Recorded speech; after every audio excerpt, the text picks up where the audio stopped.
Red టీవీలో మీ వ్యాపార ప్రకటనల కోసం ఈ నంబర్ని సంప్రదించండి 6281747728. హాయ్ హలో నమస్తే, నేను మీ Gopi. Welcome back to Red TV. ఈరోజు మనతో వచ్చేసి సీనియర్ జర్నలిస్ట్ భరద్వాజ్ గారు ఉన్నారు. సార్ నమస్తే. సార్ నమస్తే. సార్ మనం చూస్తున్నాము ఆంధ్రప్రదేశ్లో రాజకీయాలు బాగా రసవత్తరంగా వేడిగా ఉన్నాయి. ఇందులో భాగంగా జనసేన పార్టీ అధినాయకుడైన పవన్ కళ్యాణ్ గారు ఎక్కడి నుంచి పోటీ చేస్తున్నారు అనే ఒక గందరగోళం అయితే ఉంది. కొంతమంది పిఠాపురం అంటున్నారు, కొంతమంది కాకినాడ ఎంపీగా పోటీ చేస్తా అంటున్నారు, మరి కొంతమంది గాజువాక నుంచి ఎమ్మెల్యేగా కంటెస్ట్ చేస్తా అంటున్నారు. అసలు ఎక్కడి నుంచి పోటీ చేస్తారనుకుంటున్నారు సార్? అంటే ఎమ్మెల్యేగా పోటీ చేస్తాడా, ఎంపీగా పోటీ చేస్తాడా అనే గందరగోళం కూడా ఒకటి నడుస్తోంది కదా.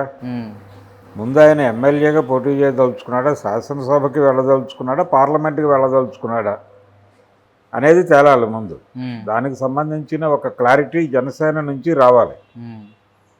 ఇప్పుడు చెప్తున్నటువంటి అంటే భీమవరం నుంచి పోటీ చేస్తాడా, లేకపోతే గాజువాక నుంచి పోటీ చేస్తాడా, కాకినాడ పార్లమెంటు స్థానం నుంచి పోటీ చేస్తాడనే ప్రచారం కూడా నడుస్తోంది.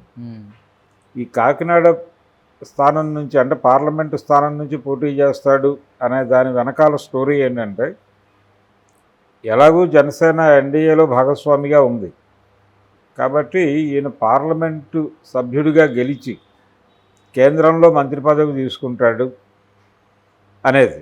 అంటే గతంలో కాంగ్రెస్ పార్టీలో ప్రజారాజ్యం పార్టీని విలీనం చేశాడు ఆయన, చిరంజీవి గారు. ఆ విలీనం చేసిన సందర్భంగా ఆయనకి రాజ్యసభ సభ్యత్వము అలాగే కేంద్రంలో మంత్రి పదవి ఇచ్చారు. అప్పటికి ఎమ్మెల్యే ఆయన ఇక్కడ రిజైన్ చేసి వెళ్ళిపోయాడు అక్కడికి. ఇప్పుడు పవన్ కళ్యాణ్కి కూడా దాదాపు అలాంటి సన్మానమే జరగబోతోంది. అయితే ఆ రోజున కాంగ్రెస్ పార్టీ చేసింది ఆయనకి, ఈ రోజున బీజేపీ చేయబోతోంది పవన్ కళ్యాణ్కి అనేది వినిపిస్తున్న మాట. అంటే ఈయన పార్లమెంటుకి గెలిచి కేంద్ర క్యాబినెట్లో సహాయ మంత్రో ఏదో ఒకటి ఒక మంత్రి పదవి తీసుకుని ఢిల్లీ నుంచి రాజ్యం చేయబోతున్నాడు పవన్ కళ్యాణ్ అనేటువంటి ఒక ప్రచారం కూడా జరుగుతోంది ప్యారలల్గా. అయితే తన మనసులో ఉన్న మాట అయితే అసెంబ్లీలోకి వెళ్ళాలని అనుకుంటున్నాడు అతను బలంగా. అంటే ఈ మధ్య కాలంలో ఆయన మాట్లాడుతున్న మాటలన్నీ కూడా అసెంబ్లీలోకి వెళ్ళే పర్స్పెక్టివ్తోనే మాట్లాడుతున్నాడు. పార్లమెంటుకు వెళ్ళాలి, జాతీయ స్థాయిలో అక్కడ కేంద్ర క్యాబినెట్లో చోటు, దీని గురించి ఆయన ఊహిస్తున్నట్టుగా మనకు ఎక్కడా లేదు. కానీ బయట సర్క్యులేషన్లో ఉన్నటువంటి వార్తలు. ఇంకొక వార్త కూడా ఉంది, జనసేన పూర్తి స్థాయిలో అంతర్ధానం కాబోతోంది, అది బీజేపీలో అంతర్భాగం కాబోతోంది. ఆ రోజున ప్రజారాజ్యం ఎలాగైతే కాంగ్రెస్లో విలీనమైందో, జనసేన కూడా బీజేపీలో విలీనం అయ్యేటువంటి ఛాన్సెస్ ఉన్నాయి అనేది కూడా సర్క్యులేషన్లో ఉంది. ఈ వార్తలని సర్క్యులేషన్లో పెట్టడంలో వైసీపీ పాత్ర కూడా బలంగా ఉండొచ్చు. ఎందుకంటే వాళ్ళు పవన్ కళ్యాణ్ని టార్గెట్ చేస్తూ పొత్తులు ఖరారైన క్షణం నుంచి ఆ ప్రయత్నంలో ఉన్నారు. చంద్రబాబు, పవన్ కళ్యాణ్ అలాగే బీజేపీ, మోడీ, వీళ్ళ ముగ్గురు కలిసి ఒకే వేదిక మీద కనిపించబోతున్నారు. ఇవి ఎప్పుడైతే వినిపించడం మొదలైందో, గతంలో చంద్రబాబు మోడీ మీద చేసినటువంటి రకరకాల వ్యాఖ్యలన్నీ కూడా గుదిగుచ్చి ఒక అరగంట నిడివి వచ్చేటువంటి ఒక వీడియో తయారు చేసి దాన్ని సర్క్యులేషన్లో పెట్టారు వైసీపీ సోషల్ మీడియా శక్తులు. అది జనం చూస్తున్నారు. అంటే జనంలోకి చంద్రబాబు తత్వాన్ని ఇంజెక్ట్ చేసేటువంటి ప్రయత్నం. చంద్రబాబు నమ్మదగని వ్యక్తి, ఈ రోజున పొత్తు పెట్టుకున్నాడు కానీ ఇప్పుడు ఎవరితో అయితే పొత్తు పెట్టుకున్నాడో వాళ్ళని దారుణంగా తిట్టాడు, ఇప్పుడు పొత్తు పెట్టుకున్నాడు, రేపు పొద్దున ఏదన్నా జరగకూడదు జరిగితే మళ్ళీ ఇలాగే తిడతాడు అనేది జనంలోకి పంపు చేయడం కోసం ఆ ప్రయత్నం చేస్తున్నారు. అలాగే పవన్ కళ్యాణ్ని కూడా రెడిక్యూల్ చేస్తూ వీడియోలు వస్తున్నాయి. ఈ రెడిక్యూల్ చేస్తూ వస్తున్నటువంటి వీడియోల్లో ఆయన గతంలో లోకేష్ మీద అలాగే చంద్రబాబు మీద చేసినటువంటి విమర్శలన్నీ గుదిగుచ్చి ఒక వీడియో అదొకటి సర్క్యులేషన్లో ఉంది. దాంతోపాటు పవన్ కళ్యాణ్లో ఉన్నటువంటి ఒక రకమైన దాన్ని ఏమిటంటారు, ఒక నిలకడలేని తత్వం, ఒక స్టాండ్ ఉండదు అతనికి, నిలకడ ఉండదు. తన స్వార్థం కోసం ఏం చేయడానికైనా సిద్ధపడిపోతాడు, ఎవరితోనైనా కలుస్తాడు. అతనికి ఒక నాయకుడి లక్షణాలు లేవు. ఇప్పుడు కాపు సామాజిక వర్గానికి ఆయన నాయకుడు అనుకుంటున్నారు. ఆయన దాన్ని నడిపించేటువంటి సమర్థత లేదు అతనికి అనేది బలంగా ఎస్టాబ్లిష్ చేసే ప్రయత్నం చేస్తున్నారు. అందులో భాగంగానే ఈ కన్ఫ్యూజన్ కూడా క్రియేట్ చేస్తున్నారు. అతను ఇంకా ఎక్కువ కాలం ఈ పార్టీని నడిపే పరిస్థితుల్లో లేడు, దీన్ని షట్ డౌన్ చేసి బీజేపీలో విలీనం చేసి ఢిల్లీకి వెళ్ళిపోతాడు, మంత్రి పదవి ఒక టర్మ్ చేసేస్తాడు, ఆ తర్వాత సెటిల్మెంట్ అయిపోతుంది, వెళ్ళిపోతాడు. తర్వాత కావాలంటే సినిమాలు చేసుకుంటాడు. సినిమా అలాగూ ప్యారలల్గా ఉంది ఆయనకి. కాబట్టి రాజకీయం అనేది సక్సెస్ఫుల్ బిజినెస్గా మార్చడం కోసం ఈ ప్రయత్నం చేస్తున్నాడు అనే యాంగిల్లో ఒక సర్క్యులేషన్ ఉంది. అందుకని ఆయన ముందు పార్లమెంట్కి వెళ్తాడా లేకపోతే అసెంబ్లీకి వెళ్తాడా, ఏం చేస్తాడు, ఇవన్నీ ఊహాగానాలే.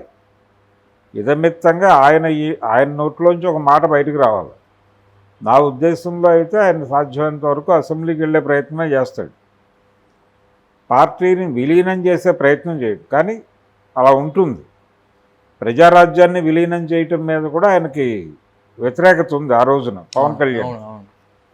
అంటే అదొక స్పెషల్ ఎంటిటీగా అలా ఉంచితే బాగుండేది. మనం సీరియస్గా సక్సెస్ కాగలిగామా లేదా అన్నది వేరే గొడవ, కానీ విలీనం చేయటం ద్వారా చాలా నష్టపోయాం అనేది ఆయన ఫీలింగ్. అందుకని ఆ పొరపాటు చేయడు. ఈ విలీనము ఇదంతా వైఎస్ఆర్సీపీ చేస్తున్న ప్రచారం తప్ప పవన్ కళ్యాణ్ జనసేన పార్టీని అలా ఉంచుకుంటాడు. అది ఎన్డీఏతో కొనసాగుతుంది. ఆయన కూడా చంద్రబాబు నాయుడు స్థాయి స్ట్రాటజిస్టే, తక్కువవాడేం కాదు. నిజానికి ఆ రోజున చంద్రబాబుని తిడుతూ మాట్లాడినది కూడా చంద్రబాబు వ్యూహంలో భాగంగానే జరిగింది అనేటువంటి కథనాలు కూడా ఉన్నాయి. అంటే ప్రభుత్వ వ్యతిరేక ఓటుని ఏదో మేరకు చీల్చే ప్రయత్నంలో భాగంగానే పవన్ కళ్యాణ్ బయటికి వెళ్ళి చంద్రబాబు మీద దాడి చేసి ఒక విలన్గా క్రియేట్ అయ్యాడు. ఆ క్రియేట్ చేసింది చంద్రబాబు, దానికి కూడా ప్యాకేజీ ముట్టింది అనే అభిప్రాయం చాలామందిలో ఉంది. అది నిజం కూడా కావచ్చు. అది నిజం కాబట్టే ఈ రోజున అసలు అవి తను మాట్లాడిన విషయాలు కూడా గుర్తులేనట్టుగా బిహేవ్ చేస్తున్నాడు ఆయన. ఏ మాత్రము ఒకప్పుడు నేను ఇదే మనిషిని తిట్టాను అని ఆ స్పృహ ఉన్నట్టుగా కనిపించడు పవన్ కళ్యాణ్ చంద్రబాబును కలిసినప్పుడు. ఆయన కూడా ఈ మనిషి మనని దారుణంగా తిట్టాడు గత ఎన్నికల ముందు అన్న ఫీలింగ్తో కనిపించడు. చాలా ఆప్యాయంగా అన్యోన్యంగా కనిపిస్తారు ఇద్దరు. ఈ కనిపించడం వలన అదేదో లోపాయికారి ప్రోగ్రామే, ఆ ప్రోగ్రామ్కి కూడా ఏదో ప్యాకేజీ ముట్టుంటుంది పవన్ కళ్యాణ్కి అని అనిపిస్తుంది. అనిపించే విధంగా వాళ్ళ కదలికలు ఉంటాయి, వాళ్ళ బాడీ లాంగ్వేజ్ ఉంటుంది. అందుకని ఆయన జనసేన పార్టీని అలాగే ఉంచుతాడు. ఖచ్చితంగా అసెంబ్లీకే పోటీ చేస్తాడు. ఓకే, అది ఎక్కడి నుంచైనా చేయొచ్చు. అంటే సేఫ్ గేమ్ ఆడే ప్రయత్నం చేస్తున్నాడు ఆయన. ఖచ్చితంగా గెలిచే చోటు ఎంచుకుంటాడు. జనసేన తరఫున తాను గెలవాలి, తనతో పాటు ఇంకో 4-5 గెలిస్తే చాలు అనుకుంటున్నాడు. అంతకు మించి పెద్ద భారీ లక్ష్యాలేం లేవు ఆయనకి. ఈ 24లో ఒక 5 కోసేసినా ఆయన పెద్దగా బాధపడే పరిస్థితుల్లో లేడు బీజేపీ కోసం. తెలుగుదేశం పార్టీ కూడా బీజేపీ జనసేనలకి కలిపి ఒక స్లాట్ అలాట్ చేసే ప్రయత్నం చేస్తోంది. అవును, ఆ స్లాట్లో కొంత నష్టపోతాడు పవన్ కళ్యాణ్, దానికి సిద్ధమే అతను. అలా కాదు, నువ్వు బయటకు వచ్చి హీరోలాగా, అంటే ఆయన ఎలాగూ హీరోనే, నువ్వు కొంచెం హీరోయిజం చూపించి అలా మెడ మీద చేతితో రుద్దుకుని ఒక ప్రతీకారంగా బయటకు వచ్చేసి నువ్వు ఇంకేదన్నా చెయ్యి అని చెప్పి చాలామంది మాట్లాడుతున్నారు. కానీ కాపు సామాజిక వర్గం నుంచి ఆ పరిస్థితిలో లేడా. ఇది వ్యూహాత్మక రాజకీయం అనే పేరుతో తన ఓట్ బ్యాంకుని సెక్యూర్ చేసుకుంటూ తెలుగుదేశం పార్టీతో చాలా అనునయంగా ప్రయాణం కొనసాగించే ప్రయత్నం బీజేపీ మద్దతుతో చేద్దామనేటువంటి కార్యక్రమంలో ఉన్నాడు ఆయన. ఖచ్చితంగా అసెంబ్లీకి అయితే వెళ్తాడు. అది మాత్రమే కాదు, ఒకవేళ కూటమి గెలిస్తే వైఎస్ జగన్మోహన్ రెడ్డి గారు 4-5 ఉప ముఖ్యమంత్రులుగా ప్రకటించినట్టు చంద్రబాబు గారు కూడా ఒక 3-4 ఉప ముఖ్యమంత్రుల్ని ప్రకటిస్తాడు అనే ప్రచారం ఉంది. కానీ 4 ప్రకటించకపోయినా కనీసం పవన్ కళ్యాణ్ని ఉప ముఖ్యమంత్రిని చేస్తాడు. ఉప ముఖ్యమంత్రిగా లేక ఒక కీలక బాధ్యతల్లో పవన్ కళ్యాణ్ ఎమర్జ్ అవుతాడు అంతే. జనసేన పార్టీ అలాగే ఉంటుంది. ఆయన పార్లమెంట్కి వెళ్ళే పరిస్థితి ఉండదు. ఆయన డెఫినెట్గా అసెంబ్లీకి మాత్రమే పెడతాడు. Okay sir, thank you sir. Thank you.